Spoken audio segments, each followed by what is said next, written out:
तो चलिए आज बात करते हैं हिंदू पौराणिक कथाओं के एक ऐसे किरदार की जो शायद हम सबके सबसे पसंदीदा और शक्तिशाली किरदारों में से एक हैं, हनुमान। आज हम उनकी पूरी महागाथा को देखेंगे। और ये सिर्फ एक कहानी नहीं है, ये एक हीरो की ऐसी जबरदस्त यात्रा है जो उनके जन्म से शुरू होकर उनके हैरान कर देने वाले कारनामों तक हमें बहुत कुछ सिखाती है। तो कौन है हनुमान? असल में वो शक्ति, ज्ञान, भक्ति और जीत का एक संगम है। उन्हें सिर्फ एक देवता कहना काफी नहीं होगा। वो बुराई को खत्म करने वाले और अपने भक्तों के लिए एक ढाल की तरह हैं। और यही वजह है कि वो इतने शक्तिशाली और पूजनीय माने जाते हैं। तो हर बड़े हीरो की तरह हनुमान की कहानी की शुरुआत भी होती है एक बहुत ही असाधारण जन्म से। एक ऐसा जन्म जिससे उनकी दिव्य शक्तियों की पहली झलक हमें मिल जाती है। उनके माता पिता थे वानर राजा केसरी और रानी अंजना। लेकिन उनके जन्म में एक दिव्य शक्ति का भी बहुत बड़ा हाथ था, पवन देव, मतलब हवा के देवता। और इसीलिए तो हनुमान को बड़े प्यार से पवन पुत्र भी बुलाया जाता है, जो दिखाता है कि वो कैसे जमीन और आसमान दोनों से जुड़े हुए थे। उनके बचपन का एक किस्सा तो बहुत ही मशहूर है। एक बार क्या हुआ, छोटे से हनुमान ने उगते हुए सूरज को देखा और उन्हें लगा कि ये तो कोई पका हुआ मीठा सा फल है, और बस उसे खाने के लिए उन्होंने जमीन से सीधा आसमान की तरफ छलांग लगा दी। सोचिए जरा, ये छोटी सी घटना ही बता देती है कि बचपन से ही उनमें कितनी जबरदस्त शक्ति थी और साथ ही कितना भोलापन भी। लेकिन अब कहानी में एक ट्विस्ट आता है, एक ऐसा मोड़ जहां उनकी इस बेहिसाब ताकत पर कुछ वक्त के लिए मानो एक पर्दा सा पड़ जाता है। और असल में यही वो घटना थी जो उनके असली मकसद के लिए एक तरह से स्टेज तैयार कर रही थी। अब सवाल ये उठता है कि कोई इतना ज्यादा शक्तिशाली होकर अपनी ही ताकत को भूल कैसे सकता है ना अजीब बात। और यही उनकी कहानी का सबसे जरूरी मोड़ है। तो हुआ यह था कि बचपन की शरारतों में उन्होंने अनजाने में कुछ तपस्या कर रहे ऋषियों को परेशान कर दिया था। इस वजह से ऋषियों ने उन्हें एक श्राप दे दिया। श्राप ये था कि वो अपनी सारी दिव्य शक्तियां तब तक के लिए भूल जाएंगे जब तक कोई और उन्हें उनकी याद न दिलाए।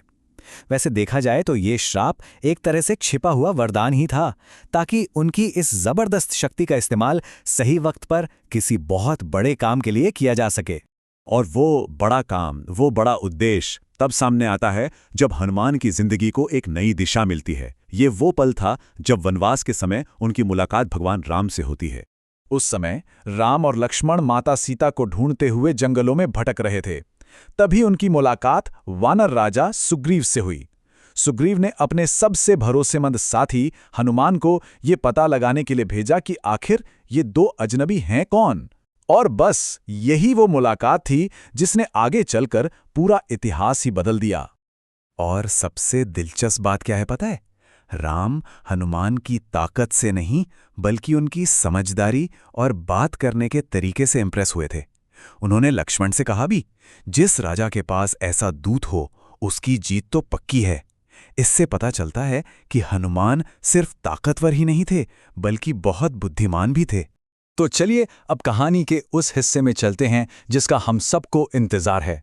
वो हिस्सा जहां हनुमान की भूली हुई शक्तियां वापस आती हैं और वो अपने जीवन के सबसे बड़े कारनामों को अंजाम देते हैं। तो सीन कुछ ऐसा था। पूरी वानर सेना विशाल समंदर के किनारे खड़ी है और किसी में हिम्मत नहीं कि उसे पार कर सके। तभी जामवंत हनुमान को उनकी भूली हुई शक्तियों की याद दिलाते हैं। और उसके बाद जो हुआ वो तो कमाल ही था। हनुमान ने अपना आकार एक पहाड़ जितना बड़ा किया और एक ही छलांग में पूरा समुंदर पार करके लंका पहुंच गए। और वहां उन्होंने सिर्फ माता सीता को ढूंढा ही नहीं बल्कि रावण को ललकारा और लौटते हुए अपनी पूंछ में लगी आग से सोने की लंका को जला भी दिया। फिर युद्ध के दौरान एक ऐसा वक्त आया जब लक्ष्मण जी मौत और जिंदगी के बीच झूल रहे थे। उन्हें बचाने के लिए हिमालय से संजीवनी बूटी लाना जरूरी था और ये काम सौंपा गया हनुमान को। लेकिन वहां पहुंचकर वो उस जादुई बूटी को पहचान नहीं पाए। अब ऐसे में कोई और होता तो क्या करता, पर हनुमान ने एक सेकंड भी नहीं सोचा। वो पूरा का पूरा द्रोणागिरी पर्वत ही उठा लाए। ये दिखाता है उनकी जबरदस्त भक्ति और ये कि उनके लिए कोई भी समस्या बड़ी नहीं थी। हनुमान की शक्तियों की वाकई कोई सीमा नहीं थी। एक बार उनका सामना हुआ मायावी अहिरावण से।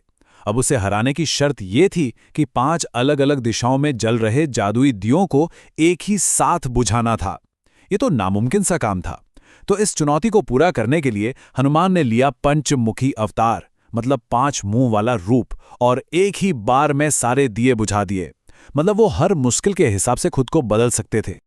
अब आते हैं कहानी के सबसे इमोशनल हिस्से पर, एक ऐसा पल जो हनुमान की पूरी यात्रा का प्रतीक बन गया। तो लंका पर जीत के बाद सब अयोध्या लौट आए हैं। माहौल जश्न का है। इसी खुशी में माता सीता ने हनुमान को प्यार से अपना कीमती मोतियों का हार दिया। लेकिन हनुमान ने कुछ ऐसा किया जिसकी किसी ने कल्पना भी नहीं की थी। उन्होंने वो हार लिया और उसके एक एक मोती को तोड़ने लगे।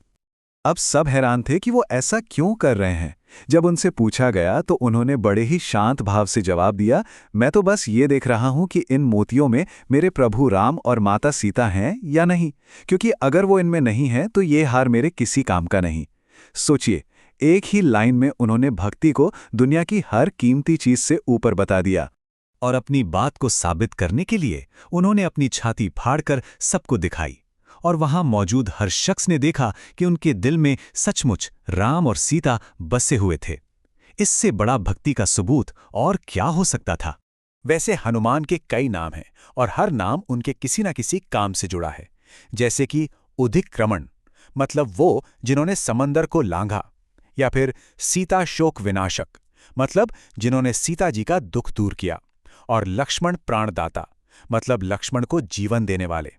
ये सिर्फ नाम नहीं है, ये उनके महान कामों की पूरी कहानी बताते हैं। तो आखिर में हनुमान की कहानी हमें क्या सिखाती है? यही कि सबसे बड़ी ताकत शरीर में नहीं बल्कि निस्वार्थ भक्ति और सेवा में होती है। उनकी ये पूरी यात्रा एक सवाल छोड़ जाती है कि किसी बड़े मकसद के लिए अपनी पूरी ताकत लगा देने का असली मतलब आखिर होता क्या है।